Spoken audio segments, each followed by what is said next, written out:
If I were not an angel, specifically the angel of death, responsible for taking the souls of the fallen to their final destinations, both angel and human alike, I could see myself working here full-time.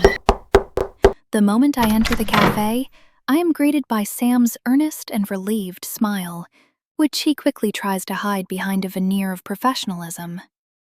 Sam does insist on making me coffee and breakfast as a thank you for filling in for Dorothy and Casper.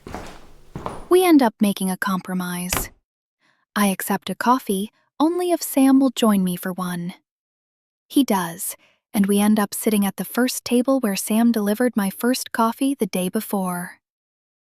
During the peaceful silence that follows, we both sip our coffees. I fight the urge not to grab Sam's spectacles and clean them. They aren't dirty exactly, but there are water droplets on the outside that make them look smudged. Only if you pay close attention, but because I need to maintain my spectacles' cleanliness at all times, I notice. So, what would you like me to do? Well, do you enjoy cooking? I mean, do you know how to cook bacon, eggs, and things like that? I'm sure you're a great cook. Only if you want to cook, you can do that. You can do anything, really. You're doing me a huge favor. Casper is the one who normally delegates things, so I don't know what I'm doing. I can cook meals if you can be on service. I'm not really a great cook, but we mostly serve breakfast things and sandwiches and the like. Is that okay? I can do both. I'm happy to be on service. Maybe we could swap after lunch, so that will give me a chance to see how I go at cooking, and to give you a break from the kitchen. Okay then, it's a deal. The next half an hour seems to go by very quickly. Sam takes me through the payment process, where to put the money in the till, and where spare supplies of the food stocked behind the plastic sliding cases is kept, which is a storeroom. I take note of the storeroom. It is cluttered and could use a good cleaning. The space not occupied by shelves stocked with supplies is just a blank white wall at the far end of the dimly lit room. Interesting. Hello?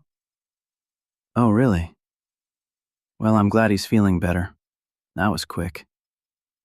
Oh, so you're coming in today then, after all? Great. Well, Annie has started work, as I didn't think you would be in. Don't worry, we'll sort this out when you get here. See you soon. Then was Dorothy. She's coming in, but Casper is still a bit sick, though she should be in soon. Okay, great. Is Mr. Fredrickson ill too? He's not sick, but he's taking the rest of the week off. He's been doing that for the last month or so. Come on, Annie, let's get this place cleaned up before Dorothy arrives. Then we can all talk about what we're going to do. By the time Dorothy arrives, looking slightly windswept but somehow still beautiful, Sam and I have managed to clean the entire cafe. Good morning, everyone. Good morning, Dorothy. I'm Annie. Nice to see you again. Yes, indeed. Sorry to jerk you around, but we'll find something for you to do, I'm sure. Still smiling, Dorothy holds out her hand, which I shake. Unlike shaking Sam's hand, which gave me a pleasant electric shock, shaking Dorothy's hand sends a chill down my spine. I suddenly feel cold, despite the warmth of the cafe and our clasped hands. Suddenly, like dust being washed away from a grimy window, I see things clearly.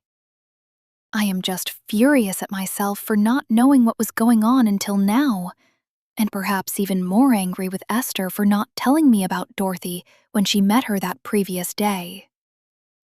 I did see her before I left the cafe yesterday, but I didn't think to say anything to her because it's best that outsiders don't know about us, just in case.